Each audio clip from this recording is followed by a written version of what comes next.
안녕하세요. 잘 지내셨죠? 벌써 12강째네요. 이제 한 세 번 정도 강의가 남은 것 같은데, 또 은혜 가운데 잘 맞춰지기를 간절히 바랍니다. 이번에, 코로나19를 통해서 우리에게 주신 말씀 중에서 가정의 달에 맞는 말씀을 하나 준비해 봤어요. 그래서 에베소서 6장에 있는 대로 부모를 공경하고 자녀를 노엽게 하지 말라 하는 제목으로 말씀을 증거하려고 합니다. 저는 개인적으로 이제 어머님이 2월 달에 하나님께 부름을 받았어요. 그래서 제 어머님, 아버님 다 천국에 가셨습니다. 그리고 처음 맞는 어버이날이었습니다. 마음이 참 허전하고 이렇게 아프고 통곡하고 싶은 그런 마음이 들더라고요. 그래서 그동안 부모님을 잘 공경하지 못했다 하는 그런 아쉬움도 있고 또 마음 가운데 후회도 있고 그렇습니다. 그래서 오늘 이 말씀을 통해서 우리가 어떻게 하면 또 부모님을 잘 섬길 수 있을 것인지, 또 어떻게 하면 자녀들을 노엽게 하지 않고 잘 기를 수 있을 것인지를 함께 생각하는 그런 시간을 가져보려고 합니다. 하나님께서 가정이라고 하는 놀라운 축복의 기관을 우리에게 주셨죠.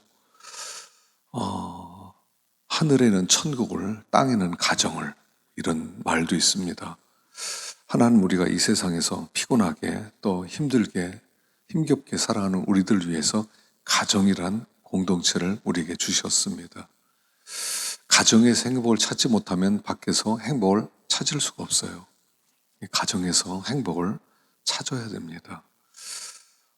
가정과 이 부모의 관계는 우리가 태어나면서 처음 만나는 이웃이 부모죠. 그래서 십계명에 보면 부모를 공경하라는 계명은 5계명이에요. 이 5계명을 어떤 분은 이렇게 해석했어요. 1계명과 4계명, 하나님을 사랑하라. 또 6계명부터 10계명, 내 이웃을 사랑하라. 이 두 가지 계명을 연결시켜주는 계명이 제 5계명이다. 그래서 이 5계명을 잘 지키면 하나님도 사랑하는 것이고 이웃도 사랑하는 것이다. 눈에 보이는 부모님을 사랑하지 않고 눈에 보이지 않는 하나님을 사랑할 수 없고, 가장 가까이 나를 사랑하는 부모님을 사랑하지 않고는 눈에 보이지 않는 또 멀리는 그런 이웃을 사랑할 수가 없다. 그래서 내 부모를 공경하라는 이 계명은 10계명의 핵심이다. 이렇게 해석한 사람도 보았습니다. 그래서 이 내 부모를 공경하라 하는 이 계명이야말로 가장 중요한 계명이고 또 축복을 받을 수 있는 그런 계명이기도 하지요.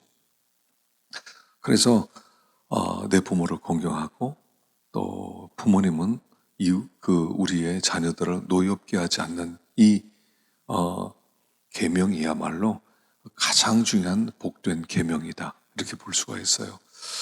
실질적으로 근데 우리가 살아가는 이 땅을 보면 가정이 전쟁터예요. 아마 여러분들 한 사람 한 사람 가정을 이렇게 살펴보면 뭐 행복만 하지 않았을 거예요. 어떻게 생각하면 가정은 전쟁터 아니었나 하는 생각이 듭니다.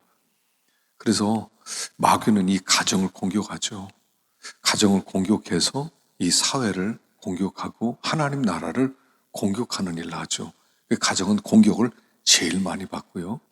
그 가정의 문제 때문에 우리 사회에 수많은 파생적인 그런 문제가 생겨났다 해도 과언이 아닐 것입니다.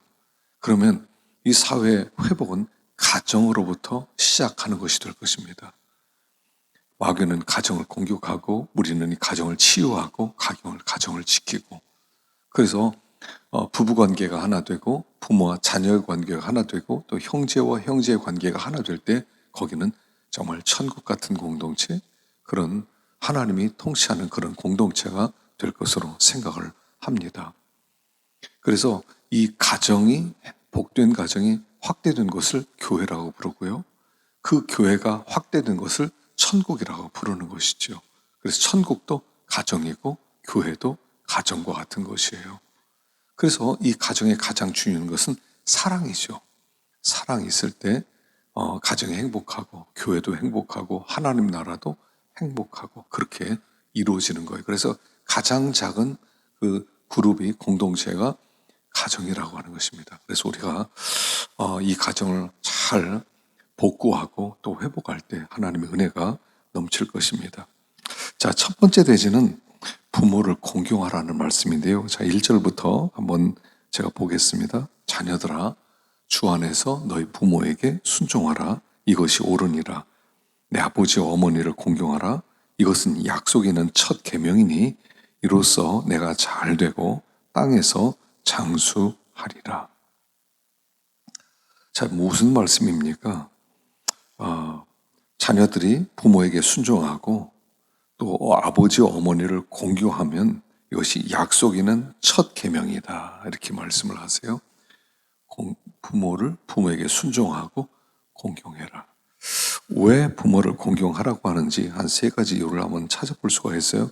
첫째는 하나님의 대리자라는 겁니다.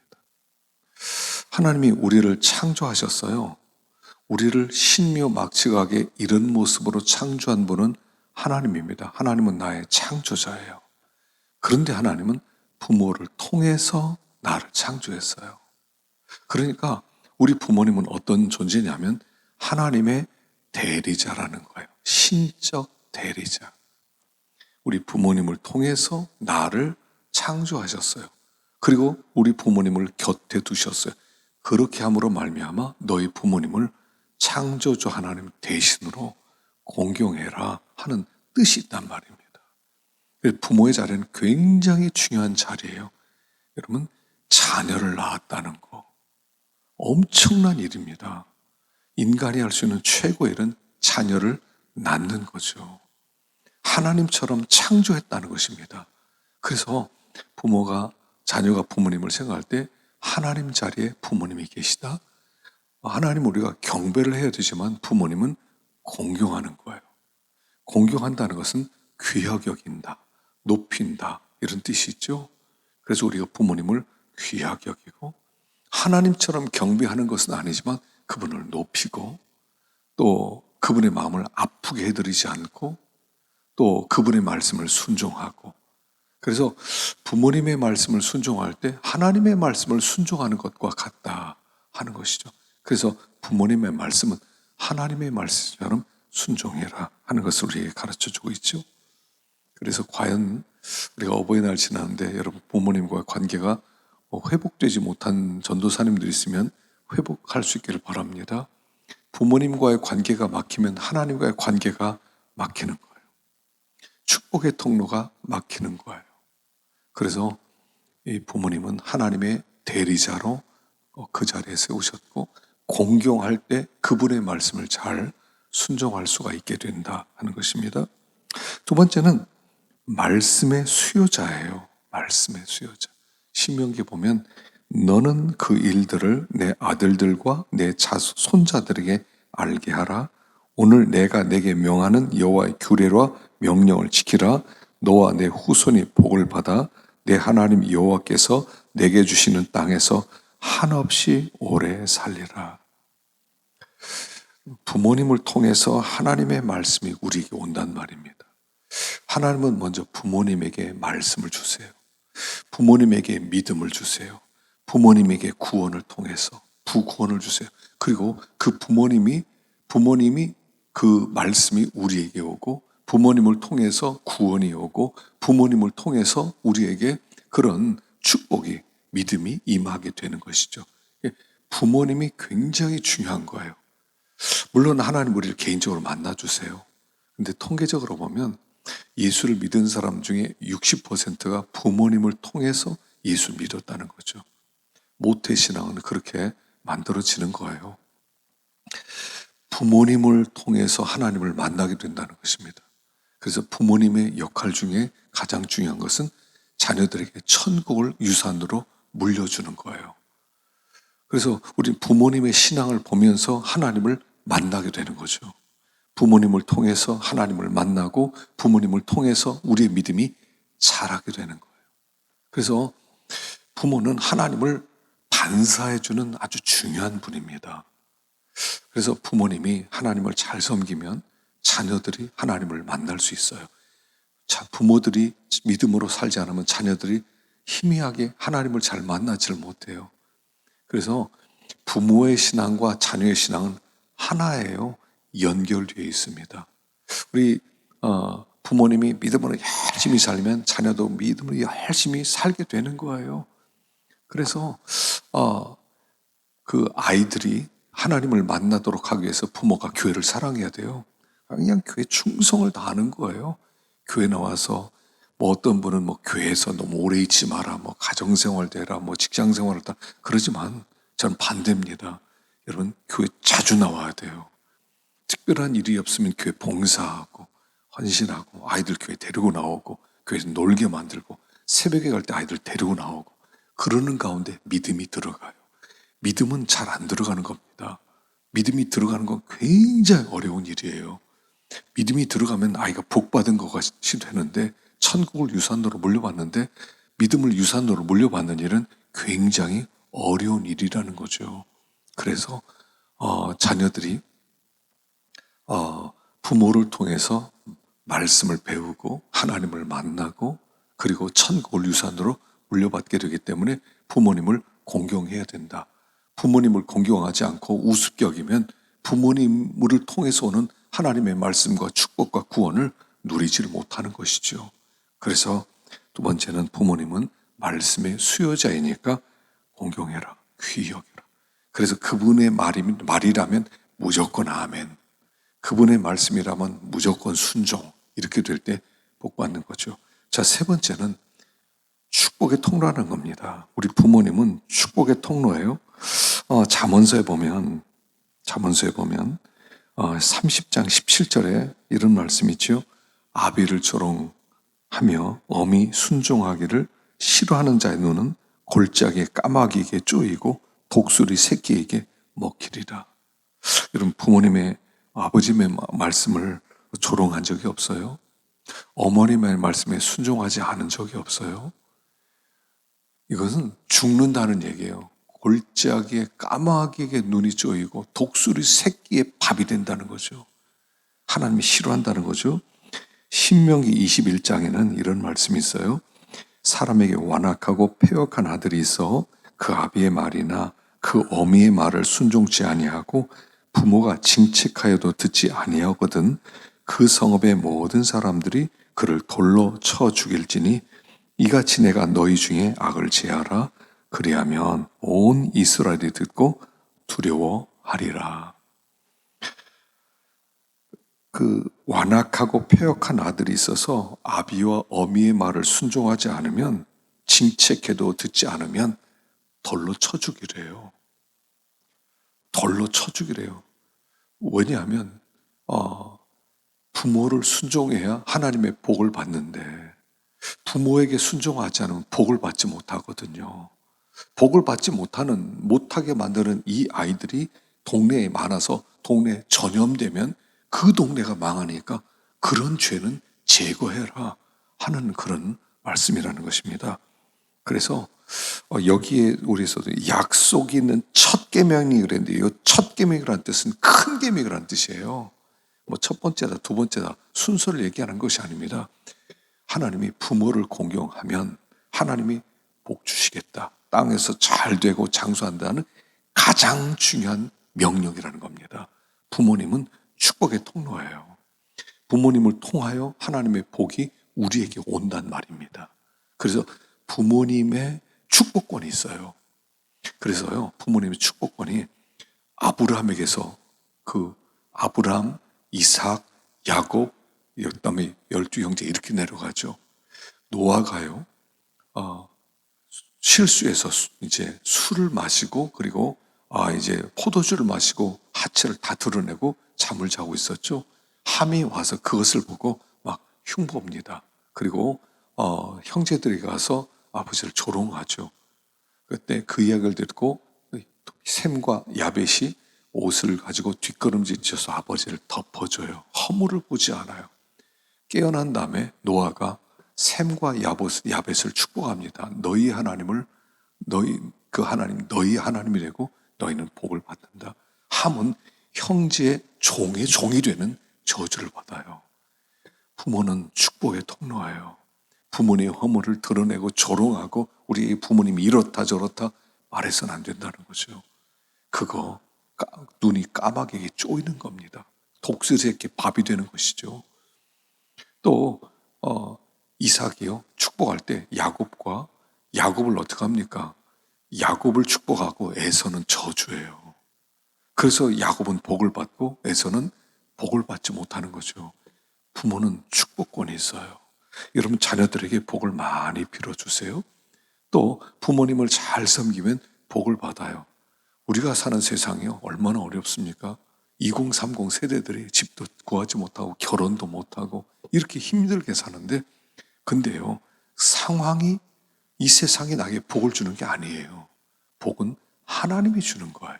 하나님이 온갖 좋은 은사와 각양 은사와 좋은 은사와 온전한 선물을 위로부터 빛들의 아버지께로서 내려오나니 그는 만복의 근원이라는 거예요. 하나님의 말씀을 순종하면 복을 받아요. 여러분 부모만 잘 섬겨도 복을 받아요. 장수예요. 일이 잘 돼요. 기독교는 이런 종교예요. 하나님 잘 섬기면 복 받는 종교예요. 우린 그 복을 사모하는 사람들이에요. 그런 사람들이 그리스도인이에요. 그래서 부모님은 축복의 통로에 잘 섬기세요. 우습게 여기지 마세요. 부모님이 세상 떠나고 나니까 이렇게 허전하고 마음이 아플 수가 없어요. 세상 떠나기 전에 그런 얘기를 들으면 그런가 하다 버렸는데 정말 세상을 떠나고 나니까 그렇게 허전할 수가 없어요. 잘못한 것만 생각나요. 너무 죄송스러워요. 나는 불효자다. 제가 회개할 때요 부모님께 불효한 것 때문에 많이 회개를 합니다. 부모님은 축복의 통로이기 때문에 잘 섬겨라 하는 것입니다. 두 번째로는 자녀를 노엽게 하지 마라 하는 겁니다. 자, 4절 한번 볼까요? 또 아비들아 너희 자녀를 노엽게 하지 말고 오직 주의 교훈과 훈계로 양육하라. 자, 자녀를 노엽게 하지 말고, 우리가 자녀 교육을 하면 노엽게 해요. 자녀들을 너무 사랑해서. 우리 부모로서 왜 노엽게 하냐면 자녀를 사랑하기 때문에 그래요. 자녀를 사랑하니까, 자녀를 너무 사랑하니까 어떻게 생각하냐면 자녀와 나는 다른 인격이라는 걸 잊어버려요. 자녀는 자녀고 나는 나예요. 근데 자녀를 자꾸 나라고 생각해요. 내가 마음대로 해도 된다고 생각해요. 근데 자녀와 나는 남이에요. 엄밀하게 남이에요. 그래, 남이기 때문에 인격적으로 대해줘야 된다는 뜻이에요. 1대1의 관계예요. 인격적 관계.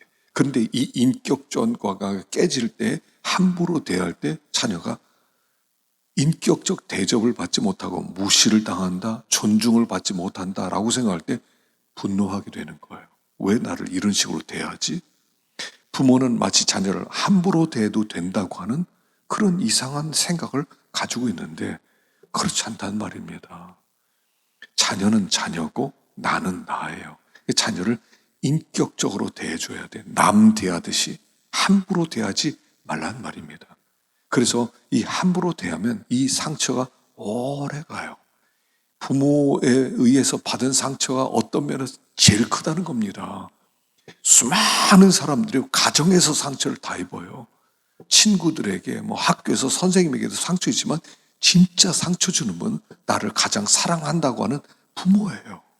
부모에 의해서 내 가치관이 만들어지고 내 자존감이 만들어지고 내 세계관이 만들어져요. 그래서 자녀를 인격적으로 대해주라는 거예요. 함부로 대하지 말라는 거예요. 그럼 그 탕자 이야기를 보면 참 저는 볼 때마다 참 감동을 되는데, 특별히 누가복음 15장 12절 한번 보면 그 둘째가 아버지에게 말하되 아버지여 재산 중에서 내게 돌아올 분깃을 내게 주소서 하는지라.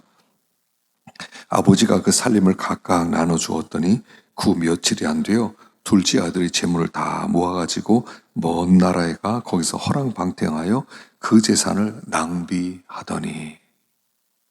자, 그 어떤 아버지에게 두 아들이 있었어요. 큰 아들은 말을 좀 잘 들었어요. 작은 아들은 얘가 좀 튀는 애예요. 근데 둘째 아들이 오더니 아버지 유산 물려주세요. 여러분, 유산 물려달라는 것은 지금도 이런 호래 자식이 없죠. 호로 자식이 없죠. 어떻게 살아있는데 유산 물려달래요. 나쁜 사람입니다. 근데 이 아버지가 나눠줬대요. 여기 단순하게 나왔지만 이게 단순한 게 아니에요. 아버지가 아들을 모르겠어요. 이렇게 나가면 얘가 장사로 간다, 뭐 어디 집 떠난다, 그러면은 쫄딱 망할 텐데 그걸 뻔히 아는 거예요. 더군다나 이 유다 사람들의 그 풍습에 보면 유산을 물려달라 하는 것은 그 유산을 물려받고 떠나면 다시는 그 동네에 못 들어오게 돼 있어요. 그 동네에 들어오면 매 맞아 죽는 거예요. 아주 나쁜 놈으로 취급하는 거죠. 그러니까 이걸 감수하고 나갔다는 건 뭐냐면 내가 다시는 아버지 볼 일 없습니다. 이런 뜻이에요. 아버지가 그런데 왜 유산을 물려줘요? 말려야지. 안 돼. 우리나라에서는 안 돼. 이렇게 얘기하잖아요. 부모가 안 돼. 근데 이 아버지는 물려줘요. 쫄딱 망할 걸 알면서 물려줘요. 이게 인격적으로 대한다는 뜻이에요. 그의 말을 존중해 준다는 뜻이에요. 그가 쫄딱 망할 건데요. 네. 망할 걸 알면서도 물려주는 게 인격적으로 대하는 거고 존중해 주는 거예요. 우리가 부모의 말 들어. 내 말이 너 맞아. 내 말대로 하면 너 망하지 않아. 근데 이 아버지의 목적은 뭐냐면 아버지와 아들의 진정한 관계를 만들려면 떠나봐야 된다는 거예요. 쫄딱 망해야 돼요. 아버지가 좋다는 거, 좋은 분이라는 걸 어떻게 알 수 있어요, 아이가? 망해봐야 돼요. 망해봐야 돼요. 여러분, 우리 시대는 어떤 시대냐면 정답 주는 시대예요. 정답 주는 시대. 부모가 자녀에게 정답 줘요. 너 이렇게 하면 실패한다. 이렇게 하면 망한다. 저길 가라. 이 길 가라. 그 정답 가지고 네 그렇게 살았어요. 그 하나님을 못 만나요. 여러분, 구원이라는 건 언제 받는 겁니까? 죄악 밑바닥에서 받는 게 구원이에요. 착한 사람이 받는 게 구원이 아니. 착한 사람은 절대로 구원 못 받아요. 뭐 나 착한데 내가 왜 구원받아? 예수님 나를 위해 죽어주셨다? 뭐 내가 그렇게 죄인도 아닌데 왜 나를 위해 죽었어? 이렇게 생각하거든요.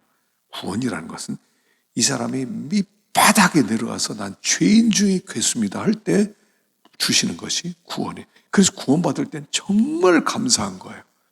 정말 하나님을 찬송할 수밖에 없는 거예요. 자, 이 탕자가 아버지를 떠났어요.